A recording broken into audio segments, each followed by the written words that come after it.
Hey friends, good to see you again. My name is Mr. Chris and I am a teacher with junior players and Dallas ISD. So last week we talked about warming up the voice and warming up the face so that you could be prepared for acting. Today we're going to focus on building a character and it's going to be really fun. So let's go ahead and open our actor's backpack and see what it has in store for us. Huh. It's a goblin. It's not just a goblin. It's a toy of a goblin. Here. Looks funny, doesn't he? I think I know why this is in my actor's backpack. Because today, we're going to create a character. And you know what? We're going to create a character out of our toys. So, for example, I'm going to create a character by just looking at this guy. And soon, you are going to get a toy, one of yours, and you're going to create a character out of them. So first, let's take 2 seconds to look at this goblin.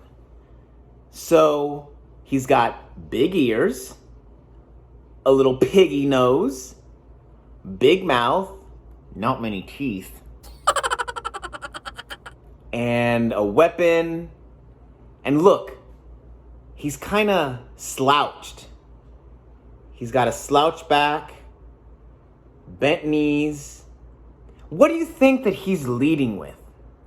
Remember we talked about how everyone leads with a body part? Look at his body. What do you think he leads with? What body part of his is in front of everything else? Right, his head. It looks like he's leading with his head. So what I'm gonna do is I'm gonna take a good look at my toy and then I'm gonna try to recreate how he's standing. So I'm gonna take a few steps back. Now we said he had bent knees. Go ahead and do this with me. Let's recreate my toy, the goblin. Spread your legs and go ahead and bend your knees. And it looked like he had his arms wide open, right? So let's open up our arms. And then what did we say he was leading with?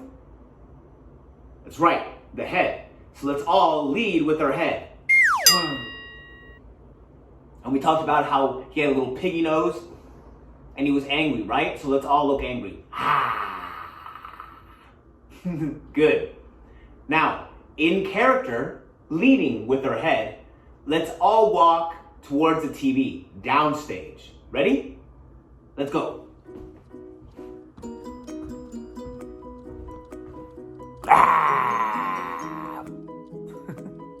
Very nice.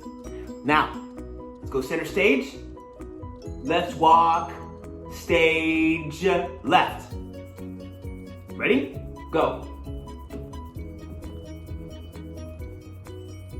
Very good. Let's walk stage right, leading with the head. Remember, it's like there's a string right here and it's pulling you towards the direction. And go.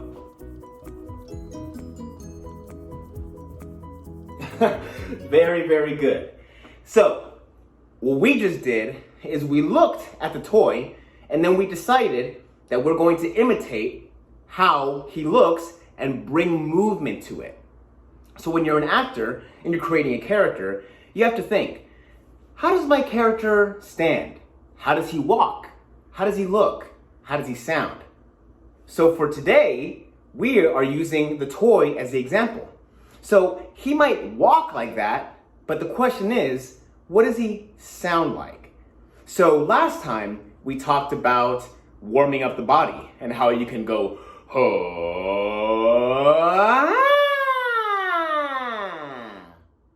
So where does Mr. Goblin fit? Do you think that he talks like this? Or do you think that he talks like this? The first one or the second one? Which one do you think? Yeah, I think the second one makes more sense, right? Because if he talked like this, maybe he'd be a little bit more happy. And he would stand a little bit more enthusiastically. Enthusiastically means really, really happy. But he's not standing like that. He's standing with bent knees, open arms, some kind of stick, and a mean face.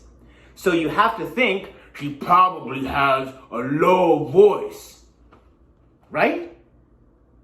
So go ahead and let's play Mr. Goblin together, but let's do the words, the tongue twisters that we did last week, because we have to be clear when we say the lines of the character. You think you can do it? It's gonna be hard, but let's do it together. So stand center stage for me, and let's find the goblin in our body. Bend your legs, open your arms, stick your head out, mean face. All right, now let's find the goblin voice. Hello, I am Mr. Goblin. I hit you with a stick because I'm angry. Now let's do our voice warm-ups. Repeat after me. Pop. Bob. Make sure your voice is make sure that you're doing the goblin voice too. It's all part of the character. Bob. Tit for tat. Dead. Kick. Gag. Toy boat. Toy boat. Red leather. Yellow leather. All right, very good. So notice how we're saying the same words that we learned last week, the tongue twisters, but only this time we're using it with our low voice because we're using that voice to create a character. And that voice goes along with what we're doing physically. Now, we talked about the 3 tools, and I know you know them by now. They're the right? Then what's next? The voice. And then last but not least, the imagination. So right now, we're actually using all 3. We're using our body, our voice, and we're using our imagination by looking at a toy and then making him come to life. That's what acting is. You look at a character on paper and then you use all 3 tools to create it. So here's your assignment. I want you to go through all your toys and I want you to pick the one that looks the craziest. I chose Mr. Goblin. Well, I didn't choose, my backpack chose it. But the goblin is the most crazy toy that's in my apartment. So I want you to look through all your toys, look at the craziest one that you have, and then everything we just did with Mr. Goblin, I want you to do. So find out what your character leads with, then copy the way the toy looks, the way they walk, the way they stand, and then find the character's voice. And once you have the character's voice, then I want you to do the lines that we learned last week. Pop, bob, tit for tat, dead, red leather, yellow leather, all those, but I want you to say them in character. Once you have all that, get your mom, dad, brother, sister, aunt, uncle, whoever, and show them your character. Walk around the room, say some of those lines, and say, this is my character, blank, whatever toy you choose. I'm really excited to see what you come up with. So next week, go ahead and tell me about it. But until then, wash your hands, stay safe, and I'll see you later. Bye, friends.